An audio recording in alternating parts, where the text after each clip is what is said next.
You know your name, your job, your story. You know your strengths, your fears, your history. But here is the question almost nobody stops to ask. Are any of those things actually you? Your body is not the same one you had 10 years ago. Your thoughts today are nothing like your thoughts at age 7. Your emotions change by the hour. Your roles, parent, partner, professional, shift depending on who is in the room. So if all of that can change, and it has changed repeatedly, then what is the thing that has stayed the same through all of it? That constant is you, and it is not what you think it is. Michael Singer, in the Untethered Soul, offers a simple but devastating way to find it. Anything you can observe cannot be you. The one who is observing and the thing being observed are two different things. You are aware of your thoughts right now. You can feel your emotions.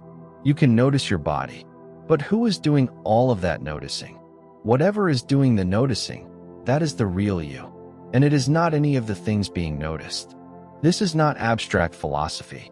This is a direct observation you can make in the next 60 seconds. Start with the body. It is the most obvious place to look for an identity. When someone asks who you are, you point to a face. But your cells have replaced themselves many times over. You have been tall and small, healthy and ill, energetic and exhausted. Through every single one of those states, something in you stayed the same. Something watched the body change. You were aware of it happening. The body is something you have, not something you are. The watcher of the body cannot be the body itself. Next, thoughts. We tend to believe our thoughts most deeply because they happen inside our heads. It feels like we are our thinking. But notice what is actually happening. A thought arises. You are aware of it. Then it disappears. Another comes. You are aware of that one too. Singer makes this point precisely. If you can hear the thought, you are not the thought. The thinker and the thought are not the same. You have had millions of thoughts in your life. The awareness that watched all of them is the same one you are using right now. Emotions are harder to separate from. When anxiety hits, it does not feel like something happening to you. It feels like you are anxiety. When grief takes over, the whole world reorganizes around that feeling. But even in the most overwhelming emotional state, there is something in you that is aware of it. Something that says, I am afraid, or I feel lost. That I is separate from the emotion it is describing. Your roles work the same way.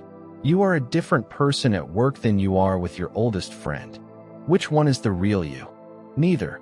The real you is the one who has been present through all of those roles without changing. So here is where this lands. Everything you typically use to define yourself is changing. Your body ages. Your thoughts cycle. Your emotions shift. Your roles evolve.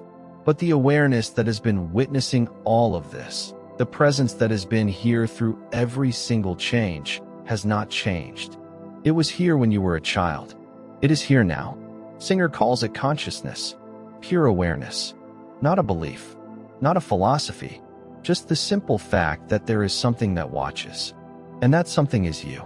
But here is the part most people skip entirely, and it is the most important part. How do you actually work with this? Singer offers 4 practices. The first is self-inquiry. When a strong thought or emotion arises, pause and ask quietly, am I this thought? Am I this emotion? Am I this body? Do not answer with logic. Just observe what is actually present underneath the question. The second is focusing on awareness itself. During meditation, or even just a quiet moment, do not focus on the content of your experience. Focus on the fact that you are aware. Notice the noticing. The third is releasing labels. Your profession, your reputation, your personal history. These are descriptions. They are not the describer. Practice holding them a little more loosely. They are things you do, things that happened. They are not what you are. The fourth is resting in I am. Sit still. Before your name, before your story, before any role you play, there is a simple sense of existing. A pure presence. That, Singer says, is the most honest answer to the question, who are you? This shift does not happen once and stay. You return to it, again and again, as life pulls you back into the labels. But each time you return, there is a little less fear, a little less urgency, a little less need to defend the story you have built about yourself. Because what is actually doing the noticing does not need defending. It was here before any of this started. It will be here after all of it passes. The ancient traditions called it the self with a capital S. Singer calls it the seat of consciousness. You can call it whatever you want, but it is what you are underneath everything you think you are. This is the foundation of everything in this series.